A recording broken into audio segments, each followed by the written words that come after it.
galaxy ruled by tradition, one warrior princess was cast aside, scarred, enhanced, and deemed unworthy by her own people. No one dared stand with her until a lone human mercenary stepped forward. What began as a contract turned into a battle against centuries of prejudice. Secrets will be exposed, bloodlines will be tested, and two outcasts will challenge an empire to redefine honor. This isn't just a love story. This is a revolution. If you are new here, then please subscribe this channel and show thumbs up by liking the video. Let's move toward wonderful story. Rain fell in long silver streaks across the cracked windows of Riventhal's cabin on the outskirts of Cerellos Prime. He sat at a small table, stripped pulse rifle laid open before him, each part cleaned with precise movements. His scars, both old and new, caught the faint blue light from the storm outside. It was a quiet life, purposefully so. After 15 years in war zones and another 7 as a freelance protector, Riven had walked away from the noise. But silence never lasted long for men like him. A short chirp echoed through the room. His comlink blinked, a secured transmission. Only one agency still had his encrypted contact. He pressed the receiver to his ear, voice calm and steady. Thale. The reply was short and to the point. High priority contract.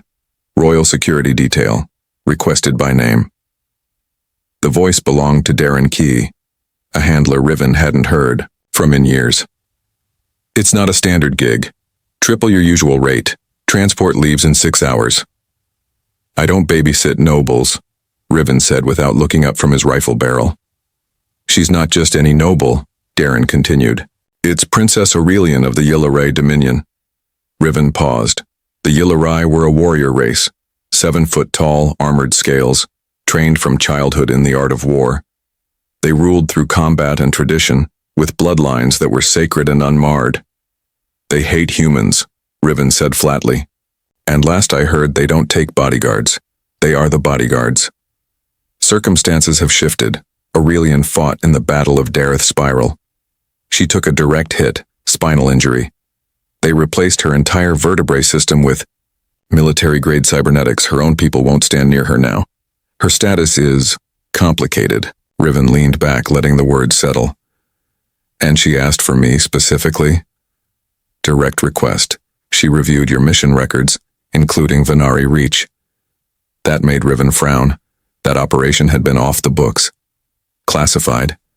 Only a handful of people knew what he had done there, or what he'd lost. She has enemies, Darren continued.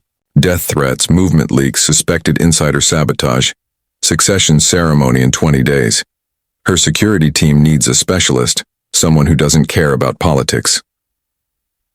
Riven stood slowly, his hand resting on the side of the table. I need 5 minutes. 5 minutes later, he was packing. Whatever this was, it wasn't about money. It was about something else.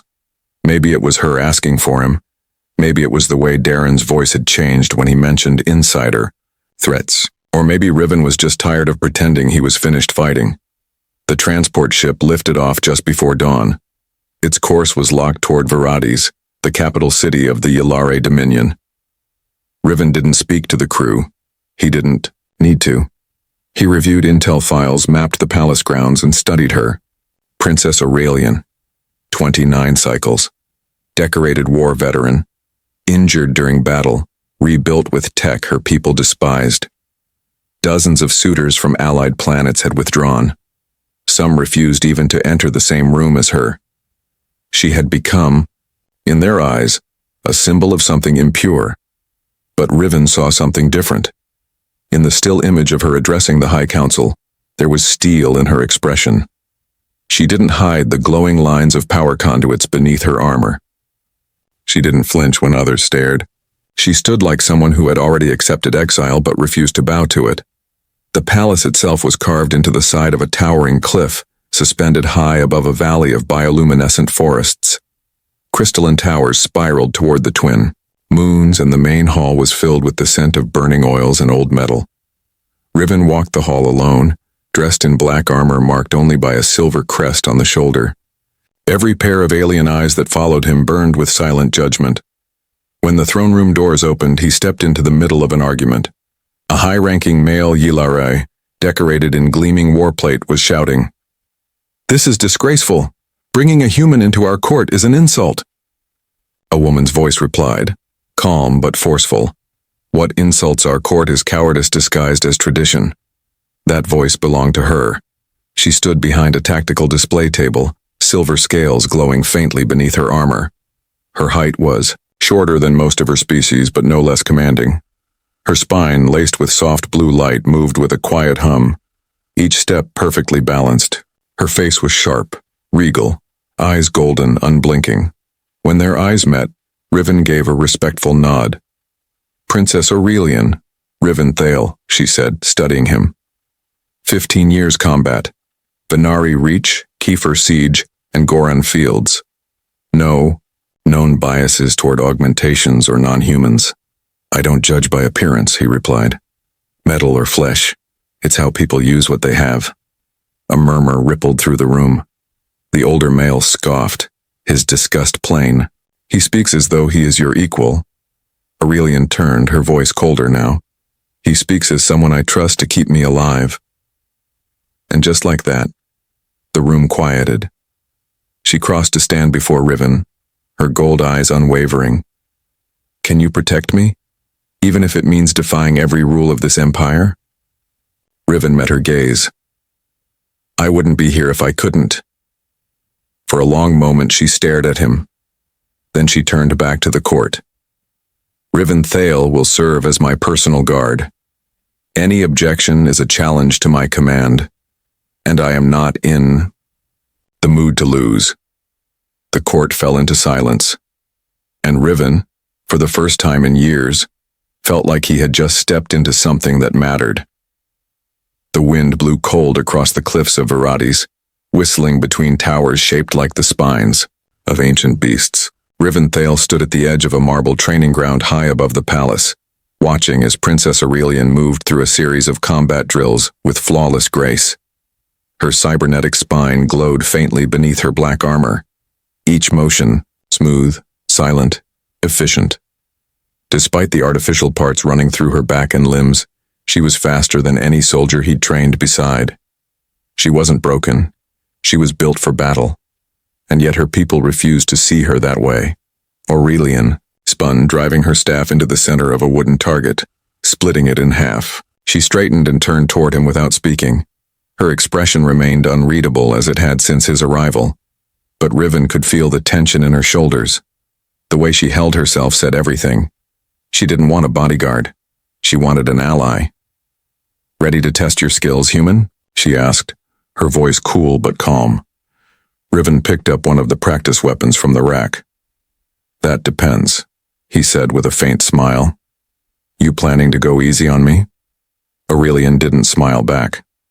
Never. Their training session began with cautious strikes and measured defense, but it didn't stay that way for long. Aurelian moved like a shadow, fast and calculated, her cybernetics enhancing every motion. Riven responded with adaptive timing, blocking her strikes and learning her patterns. They circled each other, two warriors who understood combat more deeply than most understood words. After an intense exchange, Aurelian stepped back.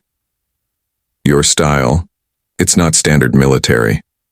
"I combine techniques," Riven said, lowering his staff.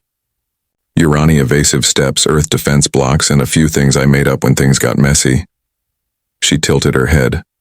"It's unpredictable." He gave her a nod. "That's the idea." Their training ended just as the twin moons began to rise, casting long shadows across the palace floor. Aurelian walked to the edge of the platform and looked out across the glowing forest below. For a moment she let her armor slip, not the metal one, but the invisible shield she wore around her spirit. "4 more suitors canceled today," she said quietly. "One left without even speaking a word. The others never arrived." "They're fools," Riven replied without hesitation. "They're traditionalists," she said bitterly. "To them, I am a corrupted relic.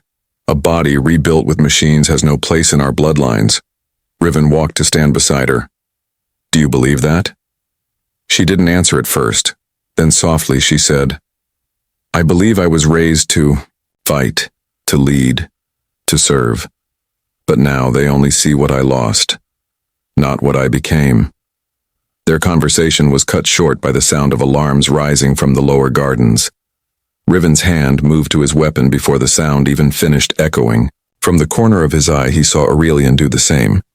Then came the flash of plasma, bright blue and fast. A shot sliced through the air where they had been standing only seconds before. Sniper! Riven barked, grabbing Aurelian and diving behind the column. The marble cracked as another shot shattered the ledge above them. Aurelian drew a concealed blade from her belt and pressed her back to the stone wall. They're not amateurs, she said. 3, approaching from the southeast walkway, camouflage gear. I see them, Riven muttered, peeking around the column. Palace security will be too slow. We need to move. There's a side corridor behind the pillar, links to the royal chambers. Lead the way, he said. They moved like dancers through fire, covering each other, moving in sync.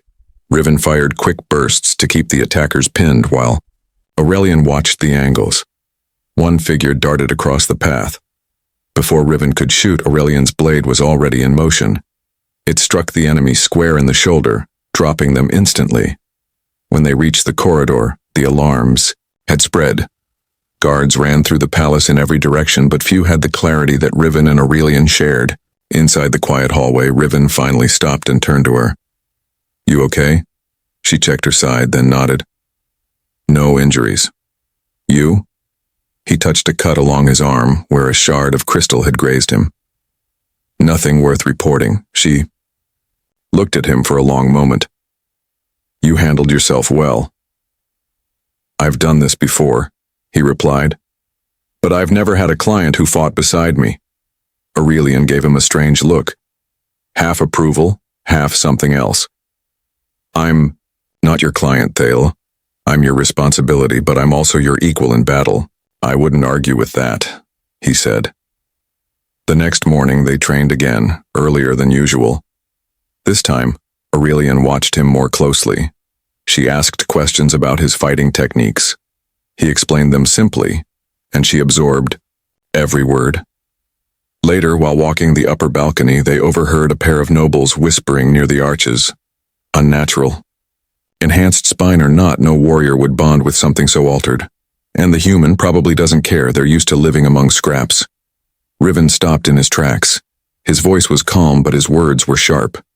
You want to say that again? The nobles flinched, surprised that he had heard. This is not your place, outsider. When you insult the woman I'm sworn to protect, it becomes my place, Riven said, stepping forward. She saved lives while others ran.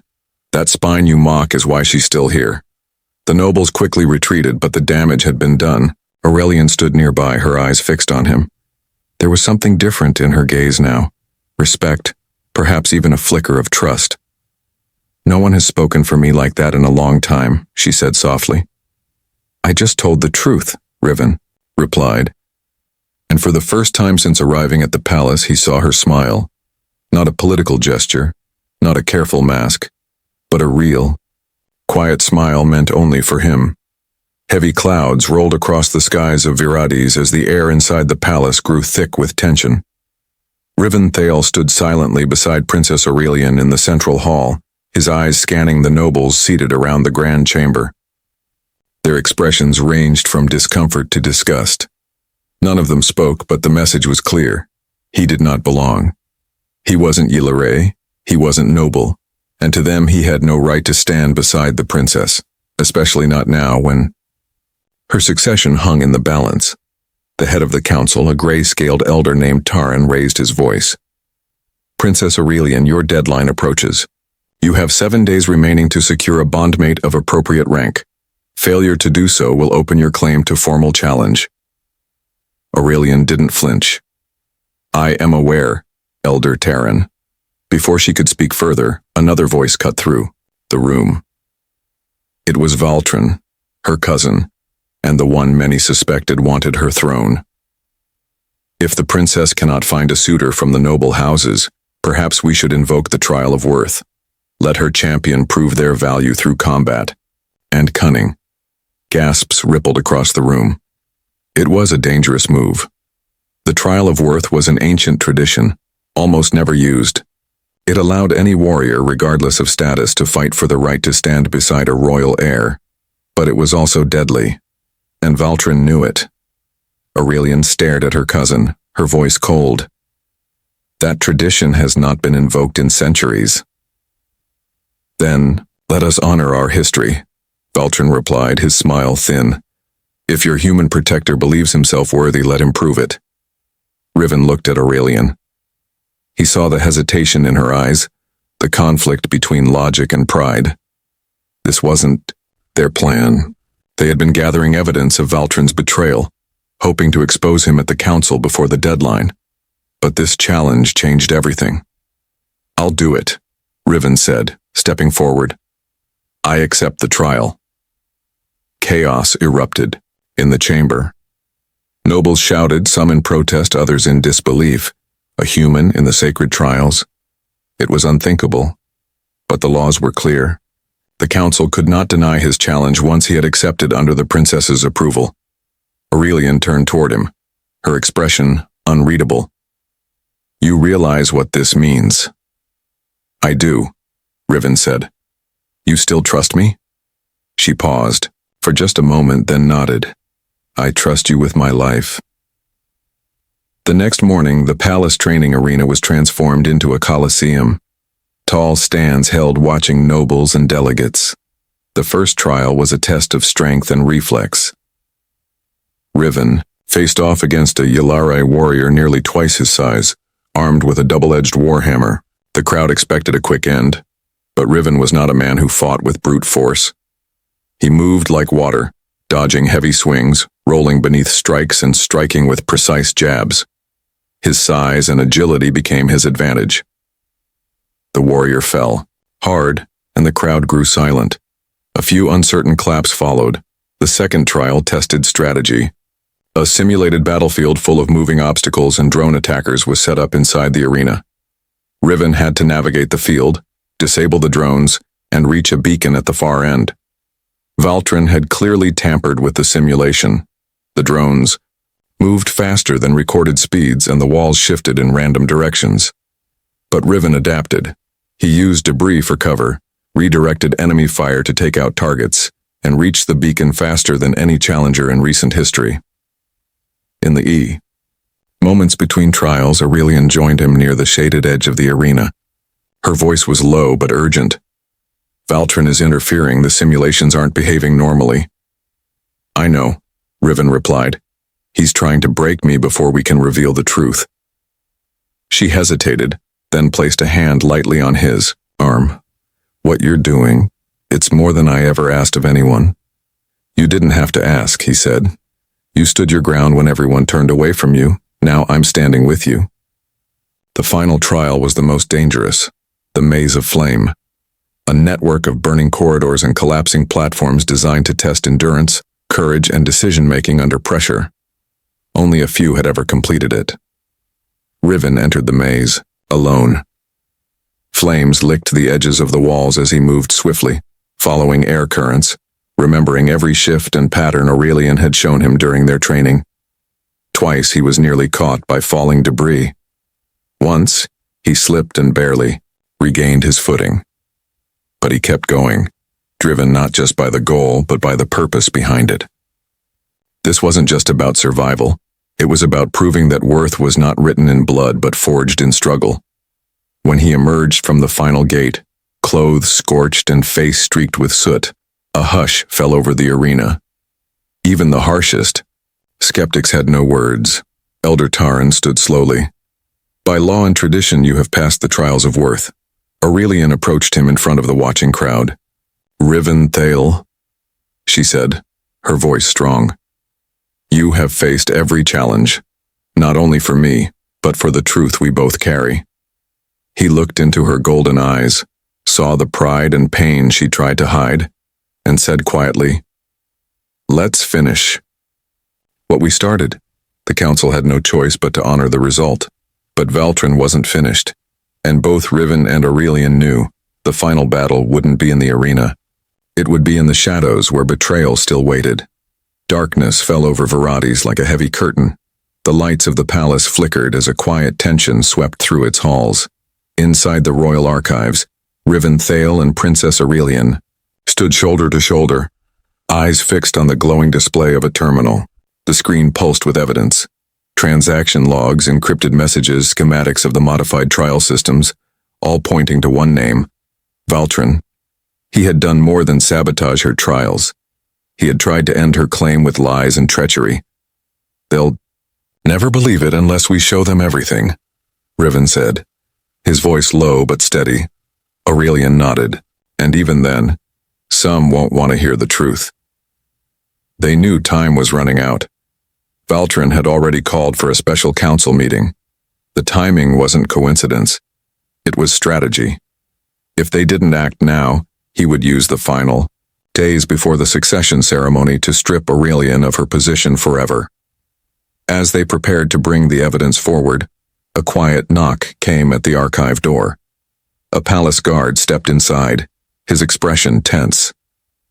"Princess, you are being summoned to the Grand Chamber. The council has gathered." Riven's eyes narrowed. "Too soon." "It's a trap," Aurelian said softly. "But we're ready." Minutes later, the royal chamber swelled with nobles, elders, and delegates from across the allied worlds. The energy in the room was sharp and expectant. At the center stood Valtrin, dressed in ceremonial armor, his face calm and confident. Behind him, guards flanked the throne. This was more than a meeting. It was a final move. "I call for an immediate review of the princess's eligibility," Valtrin declared, his voice strong and theatrical. "Her cybernetic enhancements, though cleverly hidden beneath duty, have made her unfit to lead our people. Our laws demand strength, not alteration, tradition, not machines." Murmurs of agreement echoed through the chamber. Aurelian walked forward slowly, Riven beside her.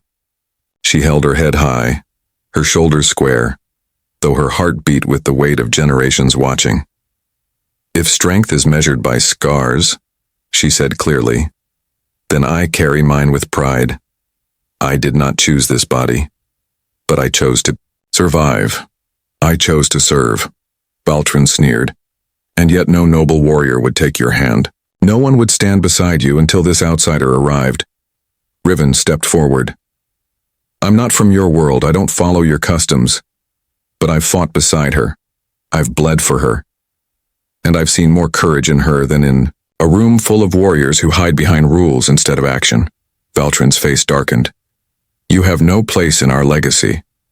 "Then explain this," Riven replied, lifting a small projection disc. With a flick of his hand, the chamber filled with light. Images danced across the air. Wire transfers, encrypted orders, and surveillance stills. All of them pointed to Valtrin, each one a nail in the coffin of his false honor. A hush fell. Then the eldest member of the council, Elder Taran, stood slowly. His voice trembled not from age, but from emotion. "This cannot be denied. The evidence is clear. Lord Valtrin, you have not only endangered the life of your kin, but betrayed the laws you claim to protect." Valtrin's control broke. "You dare believe him? A human mercenary over one of your own?" Another elder rose. "We believe the truth."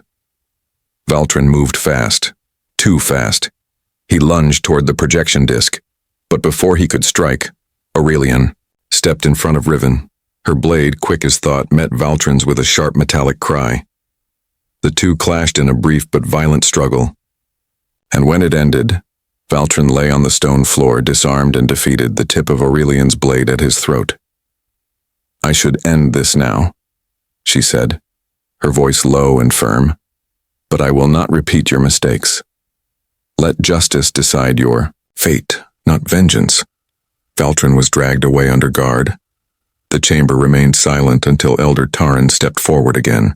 "Princess Aurelian, you have endured dishonor, attack, and the weight of our own failure. You have proven not only your strength, but your integrity." He turned to the assembly. Let this be the day our people begin to see with new eyes. Let this be the day our laws grow. There was no applause, no cheering, only quiet acceptance. Change had come. Not all would welcome it, but none could deny it.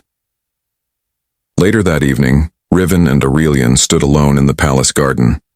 The stars above burned bright, casting silver light across the quiet paths.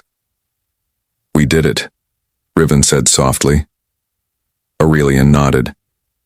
"Not just for me, for everyone who will come after." He looked at her with quiet admiration. "You know they'll still talk. Let them," she said, her voice carrying just a hint of a smile. "Let them speak of a princess who chose truth over tradition, and a human who stood by her when no one else would." Riven stepped closer. "So, what happens now?" Aurelian met his gaze. "Now, we build something new." Their hands met, quiet and steady, and in that moment, they knew their bond was more than ceremony. It was forged not by bloodlines or politics, but by shared scars and unspoken trust. And far above them, the stars witnessed the beginning of a different kind of story, one built on courage, not perfection, one where truth, not tradition, defined the future.